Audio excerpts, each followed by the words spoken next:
Ang gusto ko lang pong mangyari, bago po kami gumawa ng plataforma o proyekto, magkasundo-sundo lang muna po kami. Magandang gabi po. Salamat po. Maraming salamat po. Ulitin ko lang po, Barangay Chairman Reynaldo Ong Rasaban. Ayan. Kasi kala ko Ong Abudin. So, dadako na po tayo sa second round. Kaproli, tatayo po tayo din sa harap ng mikropono para sumagot po sa ating panel. Pwede ba personal? Bakit po gusto mo ba natin chairman kagagot ka na? May kakayahan ka ba?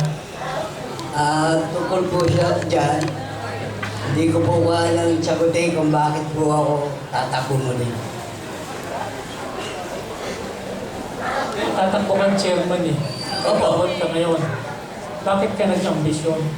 Sa dahil lang yung pong nakaraan, hindi ko po nagustuhan yung mga takbo ng kasalukuyang barangay natin. Sila po. Yun lang, sa takbo lang. Wala nang iba.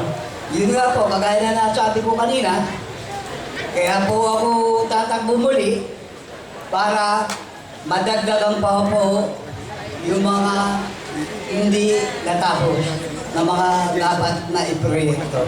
So yun ang dahilan mo, kaya kakandidato kang chairman. Opo. Dati kang kagawad, 3 termino. Hindi po, 3 termino po ako kapitan, nagkagawad po ako. Ayun. Kaya bumabalik po ako ng kapitan. Ayun. Maganda naman ang posisyon ng kapitan. Okay. Good. Maraming salamat po. Okay, susunod naman po. Sige lang, Abitor Charles. Magandang gabi po. Sir. Kung kayo po ang mahalal sa darating na halalan, gagawin niyo po bang 24 oras ang serbisyo ng inyong barangay? Salamat po sa napakagandang tanong. Bago ko po sagutin, gusto ko po sanang sabihin sa inyo, hindi po ako porket po mandidato ng pagkabarangay captain, nag-aangat po ako ng sariling ambisyon. Hindi po. So, ang tanong niyo po, sasagutin ko, pag ako po nahalal, bilang kapitan ng barangay ng 117, hindi lang po 24/7. Gagawin ko pa po 24/8, pwede po pwede po. Hanggang maaari. Hindi lang po. Maraming salamat. Ginong Orjales. At susunod naman po, Kapitan Rasaban.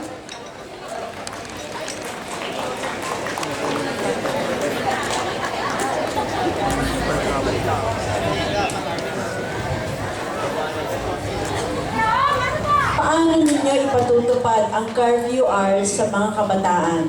Dapat bang maging mahigpit sa batas na ito para malayo sa masamang bisyo ang mga kabataan sa inyong nasasakupan? Siguro po, pakikipag-ugnayan po sa kapulisan at sa tulong ng aking mga tanod. Kailangan po, may kaagapay po ng mga pulis. Yun naman po. Salamat po. Okay, maraming salamat. So, tinatawagan ko po muli si Kagawad Rolly Cruz para po sa kanyang panguling pananalita. Una sa lahat, hindi nagpapasalamat po na ako sa aking mga kapitbahay, sa aking kabarangay. Kung ako ipapalaring, asahan niyo po, yung pong dati kong mga ginawa bilang kapitan ay aking gagawin. Maraming salamat po. Okay, susunod naman po, Kagawad Abitor Charles. Nagpapasalamat po ulit ako dahil ako po ay nandito ngayon. Nasa entablado po ito para magsalita. Ang masasabi ko lang po, kung ako po ay uling mananalo bilang barangay official po ng 117, subukan niyo po kung ano po ang dapat pong gawin. Talapit din po ako sa inyo. Magandang gabi po. Maraming salamat. At ang panghuli po, si Ginoong Rosaban. Kapitan Reynaldo Ong Rasaban, lagi niyong nakikita, nakakausap, nakakasama. Yun lamang po. Salamat po. Okay, palakpakan po natin ang mga aspirante sa Barangay 117. Ayan, bago po ipagpatuloy, ina-acknowledge ko naman po ang mga deputized police ng Pasay. Nandito po sila. At ang ating pong kapulisan na nandyan sa labas, na kasama po ang ating San Roque Marshal, Maraming salamat po sa pagtatalo dyan at sa ating nagbigay po ng sound system, si Brother Arnel. Thank you. So tutuloy na po tayo. Kapitbahay lamang po ng ating parokya, ang Barangay 119. Ayan. So tinatawagan ko na po ang gustong bumalik at maglingkod sa Barangay 119. Walang iba kung hindi si Ginoong Reynaldo ang suko.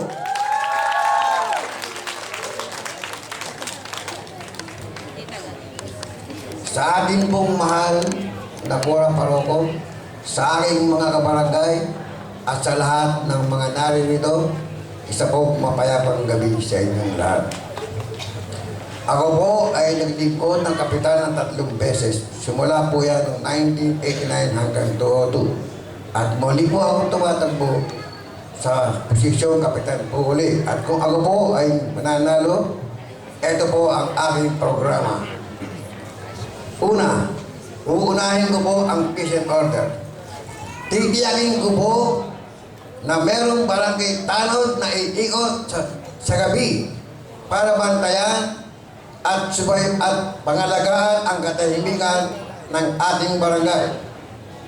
Tutugunan ko ang karaingan ng mga barangay tanod tungkol sa patrol na hindi nila magamit sa kanilang pangailangan. Kailangan po nila yan, lalo na kung emergency at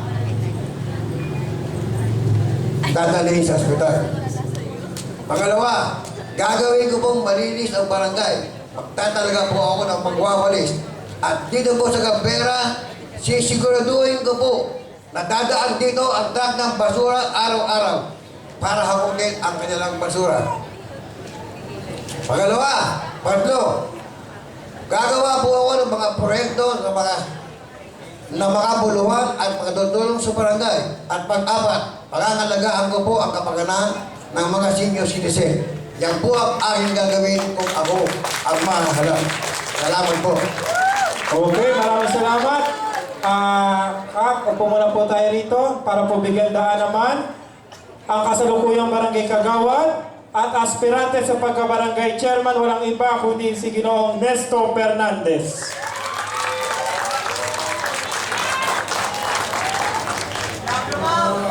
Magandang gabi po sa inyong lahat at lalo-lalo na po sa mga tiling panauhin, lalo-lalo na po kay Father. Ang masasabi ko lang po sa inyo, yung pong aking plataforma, sinusunod ko lang po yung dati naming kapitan na paglilingkuran kayo lahat at ang kaanin ko po sa inyo na ipagpapatuloy ko at hihigitan pa ang kanyang nagawa sa Barangay 119. Ngayon po, makikita niyo po sa kanilang lahat kung ano po ang aking naging servisyo. Sila na lang, kayo na lang po, mga taga 119, ang makakapagsabi ang aking pong proyekto na hihigitan pa kung maaari ang peace and order, ang basura, yung kalinisan po ng Barangay 119 at ang senior citizen. Gagabayan po ang mga kabataan at saka po ang mga naninirahan sa buong barangay ay aming natutulungan. Nakita niyo naman po, ako, siguro po wala makapagsabi sa inyo kay senior citizen. Nilalakad ko po miski ng araw, miski ng oras. Lahat po yan, makikita ko sa inyo. Lahat po, mga senior. Nakita niyo naman po, siguro hindi naman po ako sa nagmamalaki. Kung sino ang nagkaroon sa Nerel Cabrera, tutulungan ko po ang mga nangangailangan tulong ukol po sa barangay. Maraming salamat po. Okay, maraming salamat. Kagawad Nesto. So, tinatawagan ko pong muli si Ginoong Ansuko para po sa ating pagtatanong po mula sa ating panel. Magandang gabi po muli. Ang tanong ko, doon sa pagpili ng secretary tsaka treasurer, yun ho bang estilo po ninyo appointment or votation ng konseho, sapagkat ang local government code inaalaw ang appointment, direct appointment with the votation or consent ng council. Sa inyo po, sa barangay ninyo, paano po ninyo ginagawa ang pag-appoint ng official, lalo ng secretary at treasurer? Una po, titignan ko po ang kakayahan at panahon na magbibigay niya sa barangay. Pwede rin po naman pag-usapan din sa council. Yun lang po. Okay? Pati ho treasurer yun. Opo. Buti mo kasi ang idea nun is working together with the council para sa igagaganda ng barangay. Salamat po. Opo. Okay, maraming salamat, Ginoong Suko. Narito naman po, binabalik natin si Ginoong Fernandez para po sa pagtatanong mula sa ating panel. Magandang gabi po sa inyo lahat. Tito Nestor, tatanungin ka po muna. Tito Nestor, sandali po. Siguro po, ano po sa pinagmamalaki? Katahimikan lamang po para mapakinggan niya po yung tanong. Hindi ko po sa inyo pinagmamalaki. Subukin niyo naman po ako.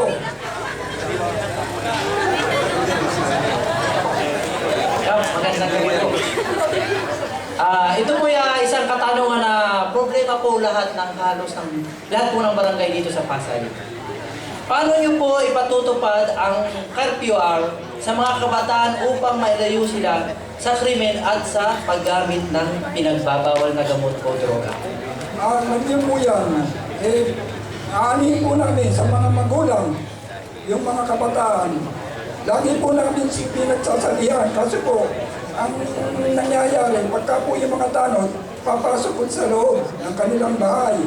Kailangan po sa namin yan, ang pulis. Dahil pagka po mga barangay, medyo tinatawanan lang kami. Pero ngayon, kung may pulis po, matatakot na sila. Ngayon, ang gagawin po namin ngayon, kung sakali po na ako'y mahalan, pag magagawa na po kami ng ordinansa, at tiyak na tiyak po, sasabihin sa inyo, hindi na po mga makauulit yun. Okay po, maraming salamat, Ginoong Fernandez. At ngayon naman po, ang panghuling pananalita po mula kay Ginoong Rene Ansupo. Sa aking mga kabarangay, malapit na po ang eleksyon. Humihingi po ako ng inyong tulong at suporta. Magtiwala po kayo sa akin. Naglingkod na po ako sa inyo at patuloy na maglilingkod sa abot ng makakaya. Kung kailangan niyo po ako, andyan lang po ako. Madali niyo po ako makikita. Hindi ko po kayo bibiguin. Yan po ang aking pangako. At muli, magandang gabi po at maraming salamat sa inyo lahat. Okay, palakpakan natin si Reynaldo Rene Ansupo. Susunod naman po, si Ginoong Fernandez.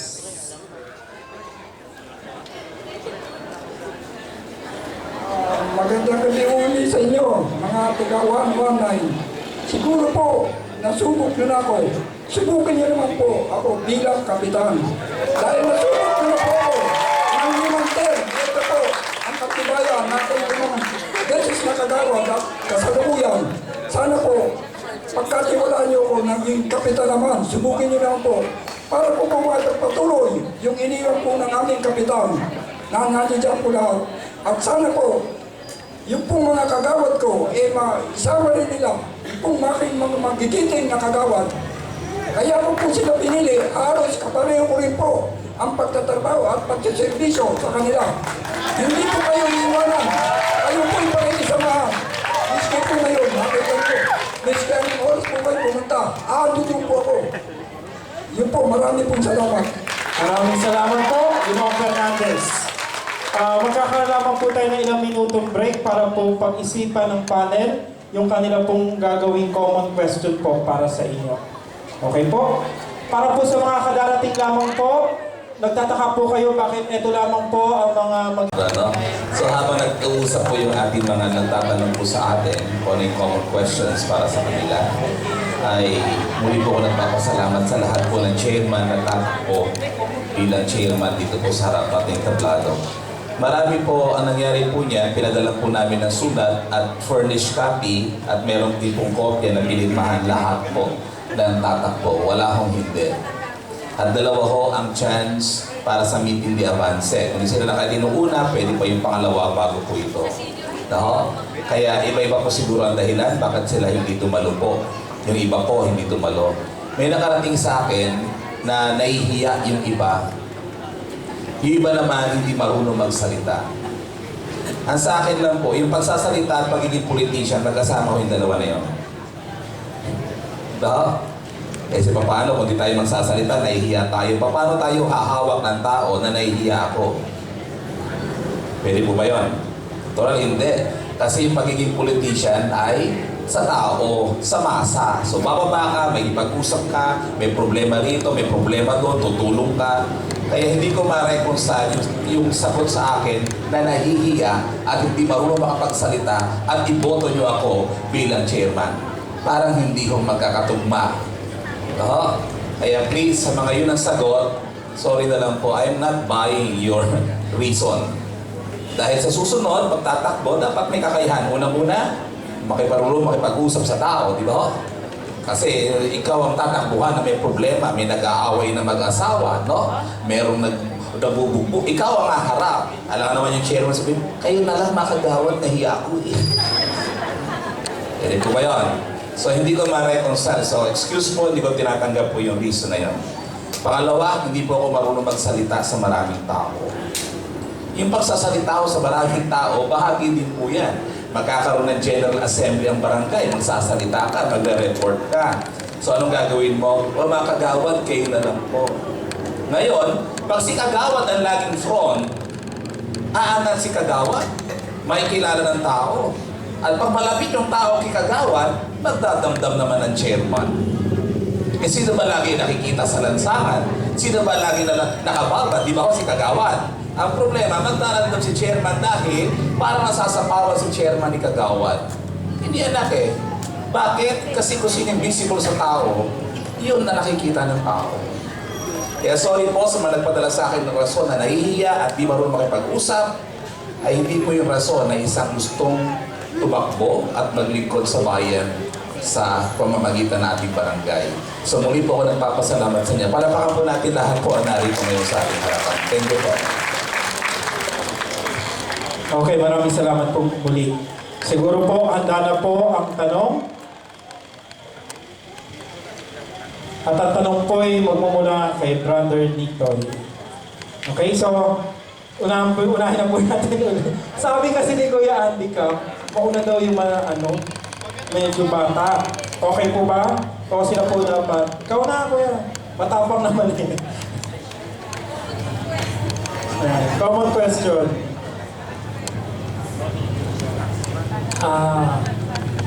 Ito yung tanong para sa lahat, ha? Pareha-parehas. Okay. Simula pa noon, panahon pa nung kumandidato si Mayor Claudio, iisa lang ang nakita namin problema ng Pasay. Peace and order.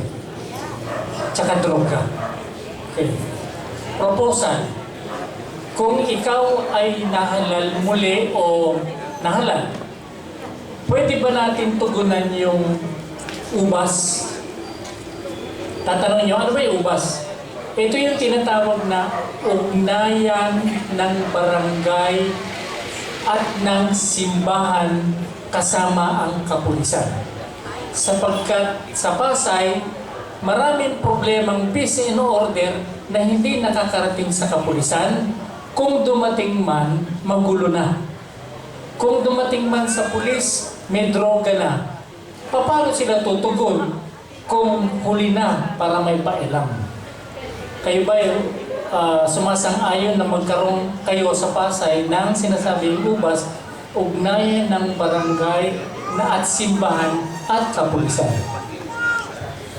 Sumasang-ayon po ako doon. 100% po pag ako naging kapitan, pinapangako ko 100% to buong suporta ko dyan sa ubas na yan. Okay, maraming salamat. Tito Pinky.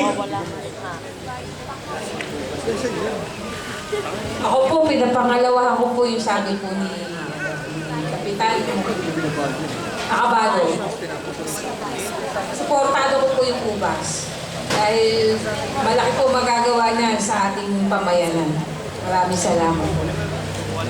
Dudugtulan ko lang. Pag sinabing ubas, may kanya-kanyang discarding barangay. Tulad yung kanina, may nagsabi magpapalagay kami ng CCTV. Maganda yan. Meron nagsabi na magmomonitor kami ng barangay tanod. Maganda rin yan. Mag-implement kami ng laban lahat ng 17 anyos pababa, ika-curfew. Kasama pa rin sa peace and order. Okay? Baka may like yung 12 puro umuugnay. Magkwento kayo ng konti. Ako po, nung nakaupo ako noon, ang ginawa ko po, yung mga, alam ko pong mga medyo pasaway na gumagamit. Isa-isa ko po yun. Mayroon po kaming usapan at nilagdan po naman nila at nakita ko naman po may pagbabago. Kasi po yung mga, sabi natin mga tungkol sa droga, hindi naman po lahat yan mga tinitignan natin parang basura na yan Bibigyan natin ng responsibilidad. At alam ko naman na makakaya po natin yan, mababago natin. Lalo na pag yan may pamilya, alam ko po magbabago yan. Maraming salamat po.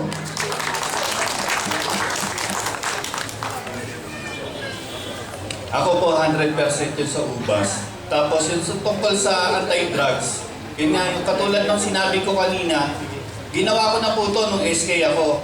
Nakipag-coordinate ako sa Philippine Information Agency para sa quarterly na pagpapalabas ng anti-drug campaign at may pag-usap din ako sa ating CADAC para matulungan nila ako kung paano mag-lecture about sa drugs at ano magiging sa mga kabataan. Hindi lang sa mga kabataan, kundi sa ating lahat. Maraming salamat po. Okay, Kapitan Santiago, ayun na po. Ako maganda sa ang layunin na magsama simbahan, kapulisan at barangay. Kasi ako pinapatupad ko na yan. Marami na akong karanasan tungkol sa pagpaparehab ng mga adik na yan Pero pag lumabas, adik pa rin Ano gagawin doon? Okay. Kapitan Ariel. Sang-ayon po ako dyan sa ubas na sinasabi niya, lalo na kasama simbahan at kapulisan. Ngunit gusto ko pong paalam sa inyo, sa peace and order po, maintain po namin ang aming barangay. At pinagmamalaki ko po, na sa loob ng barangay ko po walang pusher. Meron pong 10 o wala pa sa 10 user na isa-isa namin kinakausap. At sa pamamagitan po siguro ng ubas, may bababa natin yung mga nararapat pang mga proyekto na po pwede natin ihayag sa mga kabataan at hindi man kabataan na gumagamit ng pinagbabawal na gamot, hindi lang po sa aming barangay, pati na rin po sa karatig barangay na naapektuhan ang aming barangay dahil magkatabi lang po ang aming barangay. Nasa kabila lang po may pusher, ang barangay ko po walang pusher, kaya po nadadamay pati kami. Maraming salamat po. Okay, susunod naman po, si Lara Rizos. Ako po ay sumasang-ayon sa ganyang adhikain or proyekto na gustong ilungsad. Subalit gusto ko rin pong ipaalam sa inyo na ang paglaban sa droga ay nangangailangan ng isang malawakang pag-aaral at pagsangguni. Paano po ba natin itong magagawang tanggalin ng mga adik kung hindi po natin ma-eliminate ang droga mismo kung sino ang nagsusupply? Bago po natin sabihin na tanggalin ang droga, ang drug user, tanggalin po muna natin ang mga pusher. Doon po ako naniniwala. Madali po natin maaalis ang mga adik. Andyan po ang paglinang sa paggawa, paglunsad ng mga proyektong maglilinang. Umpisahan po natin sa mga kabataan para muli pong tumaas ang moral ng ating society. Umpisahan po natin sa paglunsad ng sports, pag-educate sa kanila through conducting seminars tungkol sa mga maidudulot na pangit at maganda ng sinasabi nating droga na yan. Pangalawa, sana naisip natin, pamilya mo, mag-uugat yan. Para mo matunayan natin na may iiwas sa anumang pagsali sa droga, ang sino mang kabataan, pagtibayin po natin ang pamilya na siyang pinoproteksahan ng ating konstitusyon. Maraming salamat po. Ginoong Miro. Katulad ng sinabi ko kanina na ang ugnayan ng barangay ay kasama ko sa plataforma ko. So idadagdag ko na lang po ang simbahan at ang kapulisan. So sa ganun po, nang malaman ko po kung anong problema at hindi ko magagawa mag-isa ang pagpapatakbo pag-aayos ng barangay, kailangan ko rin ang kooperasyon ng aking kabarangay. Salamat.